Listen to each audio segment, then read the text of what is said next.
مولاي صل وسلم دائما ابدا على حبيبك خير الخلق كلهم. مولاي صل وسلم دائما ابدا على حبيبك خير الخلق. مجالس النساء میں ہے کہ ایک خاتون حضرت داؤد علیہ السلام کی خدمت میں حاضر ہوئی اور عرض کیا، اے خدا کے پیغمبر، آپ کا پروردگار عادل ہے یا ظالم؟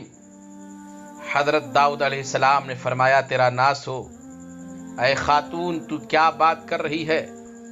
رب تعالی تو سراسر عدل و انصاف ہے، وہ ذرہ برابر بھی کسی پر ظلم نہیں کرتا۔ پھر اس سے پوچھا کہ تم ایسا کیوں کہہ رہی ہو؟ تمہارا قصہ کیا ہے؟ اس عورت نے اپنا قصہ بیان کرنا شروع کیا۔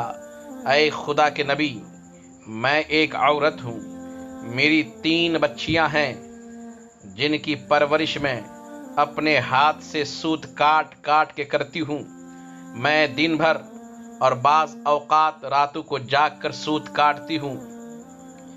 گزشتہ روز میں اپنا کاٹا ہوا سوت ایک سرخ کپڑے میں باندھ کر اسے بیچنے کے لیے بازار جانا چاہتی تھی تاکہ اس کی آمدنی سے بچیوں کے کھانے پینے کا بندوبست کروں، لیکن اچانک ایک پرندہ مجھ پر ٹوٹ پڑا اور سرخ کپڑے کا ٹکڑا جس میں نے سوت باندھ رکھا تھا اسے گوشت کا ٹکڑا سمجھتے ہوئے لے اڑا۔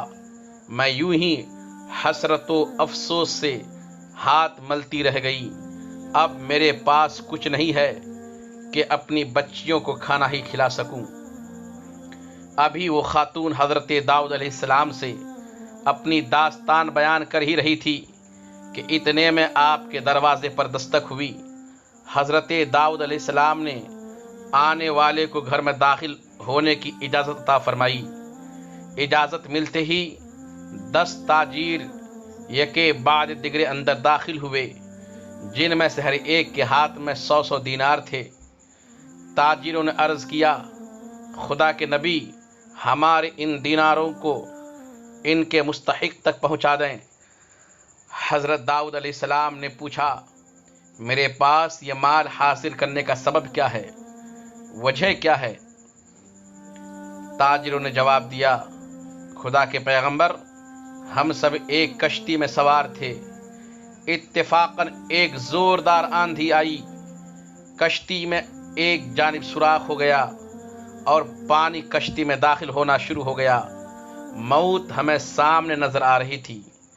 ہم نے نظر مانی کہ اگر رب تعالی ہمیں اس طوفان سے نجات دے دے تو ہر شخص 100 دینار صدقہ کرے گا۔ اب پانی کشتی میں تیزی سے داخل ہونے لگا۔ ہمارے پاس کوئی ایسی چیز نہ تھی جس سے اس سوراخ کو بند کر سکیں۔ ادھر ہم نے نظر مانی، ادھر رب تعالی نے ہماری مدد کا بندوبست کر دیا۔ ایک بہت بڑا پرندہ منڈلاتا ہوا کشتی کے اوپر آ گیا۔ اس کے پنجے میں ایک سرخ رنگ کی پوٹلی تھی۔ اس نے دیکھتے ہی دیکھتے پوٹلی کشتی میں پھینک دی۔ ہم نے لپک کر اس پوٹلی کو پکڑا، اس میں کاٹا ہوا سوت تھا۔ ہم نے فوراً اس سے کشتی کا سوراخ بند کیا اور اس میں داخل شدہ پانی کو ہاتھوں سے باہر پھینکا۔ تھوڑی دیر بعد طوفان تھم گیا اور یوں ہم موت کے منہ سے واپس آئے۔ اب یہ صدقہ کی رقم آپ کے ہاتھوں میں ہے، آپ جسے چاہیں اسے دے دیں۔ یہ قصہ سن کر حضرت داؤد علیہ السلام اس بیوہ عورت کی طرف متوجہ ہوئے اور فرمایا، پروردگار تیرے لیے بحر و بر میں تجارت کر رہا ہے اور تو ہے کہ اسے ظالم گردان رہی ہے۔ پھر آپ نے وہ دینار اس خاتون کے حوالہ کرتے ہوئے فرمایا، جاؤ انہیں اپنی بچیوں پر خرچ کرو۔